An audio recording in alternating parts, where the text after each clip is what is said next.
दोस्तों नमस्कार। दोस्तों राजस्थान के अंदर लोकसभा चुनाव में सबसे हॉट सीट बनी हुई थी 2024 के अंदर बाड़मेर, जैसलमेर में बालोतरा लोकसभा सीट सबसे हॉट सीट बनी हुई थी। आज हम बताते हैं कि बाड़मेर और जैसलमेर बालोतरा सीट पर आखिर समीकरण किसके पक्ष में जाते हुए नजर आ रहे हैं।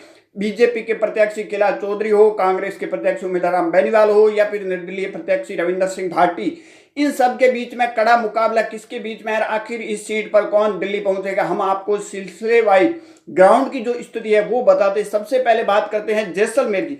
तो जैसलमेर से जो अनुमानित जो आंकड़ा आ रहे हैं उसमें 1,35,000 निर्दलीय रविंदर सिंह भाटी को वोट मिल सकते हैं। माइनॉरिटी का ज्यादा झुकाव बताया जा रहा है। तो वहीं बीजेपी की प्रत्याशी की अगर बात की जाए तो कैलाश चौधरी को यहां से 20,000 वोट मिलते हुए नजर आ रहे हैं। वहीं कांग्रेस के प्रत्याशी उम्मीदवार बेनीवाल की बात की जाए तो 49,000 वोट मिलते नजर आ रहे हैं। जो जैसलमेर में मुस्लिम मतदाता का जो रुझान था वो जो जानकारी मिल रही है 70 से 75% निर्दलीय के पक्ष में गया है। उसके बाद शिव की बात की जाए तो शिव के अंदर खुद विधायक है रविंदर सिंह भाटी, यहां से रविंदर सिंह भाटी को 1.5 लाख वोट मिलते हुए नजर आ रहे हैं। तो वहीं बीजेपी के प्रत्याशी कैलाश चौधरी को महज 30,000 वोट मिलते नजर आ रहे हैं। वहीं कांग्रेस के प्रत्याशी की बात की जाए तो 59,000 उम्मीदवार बेनीवाल, यहाँ अमीन खान का एक बड़ा फैक्ट चला और कांग्रेस के एक बड़े दिग्गज नेता ने अंदर खाने भी सपोर्ट रविंदर सिंह भाटी की है। हालांकि उनका हम नाम नहीं बताएंगे, परंतु कहीं न कहीं रविंदर सिंह भाटी को बड़ा एक सपोर्ट वहां से मिला है। उसके बाद अगर बात की जाए बाड़मेर की बात की जाए तो यहाँ देखिए रविंदर सिंह भाटी की बात की जाए तो 99,000 वोट मिलते हुए नजर आ रहे हैं। वहीं अगर बीजेपी के प्रत्याशी की बात की जाए, बीजेपी के प्रत्याशी को 30,000 वोट मिलते नजर आ रहे। वहीं कांग्रेस के प्रत्याशी उम्मीदवार बेनीवाल के पास यहाँ काफी बड़ा नंबर आपको दिखाई दे रहा है, 82,000। जो बाड़मेर का ग्रामीण एरिया था उसमें उम्मीदवार बेनीवाल को अच्छे खासे वोट मिले हैं। तो प्रॉपर बाजार थे और बाजार के आस पड़ोस जो गांव थे उनमें रविंदर सिंह भाटी को भी अच्छा खासा वोट मिला, परंतु कांग्रेस कहीं भी, बीजेपी कहीं नजदीक भी दिखाई नहीं दे। उसके बाद पचपदरा की बात करें, पचपदरा में 86,000 है वो निर्दलीय रविंदर सिंह भाटी को वोट मिल रहे हैं। और अगर बीजेपी की बात की जाए तो 41,000 वोट मिलते कैलाश चौधरी को नजर आ रहे हैं। वहीं कांग्रेस के प्रत्याशी उम्मीदवार बेनीवाल की बात की जाए, उम्मीदवार बेनीवाल को यहाँ से 54,000 वोट मिलते नजर आ रहे हैं। यहाँ देखिए बीजेपी का गढ़ भी है और कैलाश चौधरी का गृह जिला भी है पचपदरा बालोतरा।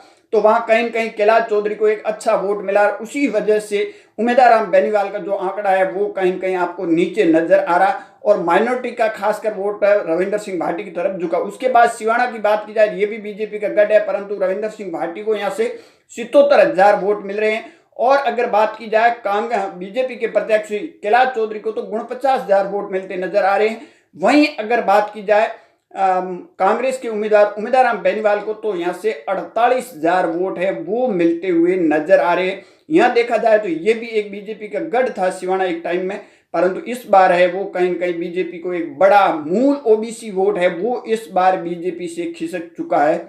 अगर उसके अगली बात की जाए गुड़ामालन, यहाँ से देखिए के विश्नोई जो बीजेपी के मंत्री है और यहाँ से बात की जाए तो 87,000 निर्दलीय प्रत्याशी को मिल रहे हैं। वहीं बीजेपी के प्रत्याशी कैलाश चौधरी को महज 20,000 वोट मिलते नजर आ रहे हैं। वहीं कांग्रेस के प्रत्याशी उम्मीदवार बेनीवाल को यहाँ बड़ा नंबर आपको दिखाई दे रहा है जो 1 लाख वोट मिलते हुए नजर आ रहे हैं।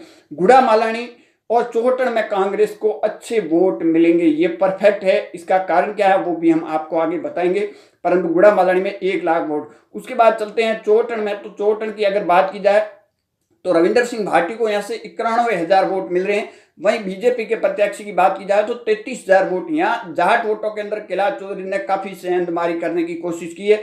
उसके बाद अगर कांग्रेस के प्रत्याशी उम्मीदवार बेनीवाल की बात की जाए तो उम्मीदवार बेनीवाल को 1,05,000 वोट मिलते हैं। मैंने कहा था गुड़ामालानी और चौहटन के अंदर उम्मीदवार बेनीवाल को अच्छे वोट मिलेंगे। अब मैं आपको बायतू की समीकरण भी समझा देता हूँ, हालांकि इसमें हमने नहीं लिया है, परंतु मैं आपको मोटा मोटी समझा देता हूँ। अब यह टोटल आएगी उसके अंदर आपको पता चल जाएगा कि देखिए यहाँ अगर बात की जाए तो बायतू के 1 लाख वोट है वो उम्मीदवार आगे रहने वाले। अगर यहाँ टोटल देखी जाए तो टोटल यहाँ देखिए 7,60,000 है वो आपको दिख रहे हैं रविंदर सिंह भाटी को। तो 2,60,000 वोट है वो मिल रहे हैं बीजेपी के प्रत्याशी को। 6,25,000 वोट है वो उम्मीदवार को मिल रहा है, परंतु यहाँ जो अगर बायतू की बात की जाए तो 1 लाख वोट है वो उम्मीदवार आगे रहेंगे बायतू से रविंदर सिंह भाटी को। तो अब 1 लाख इसमें उम्मीदवार बेनीवाल का प्लस कर दीजिए। उसके बाद हार जीत का जो मार्जिन है वो बहुत ही कम ही रहने वाला है। ये एक अनुमानित आंकड़ा था। रिजल्ट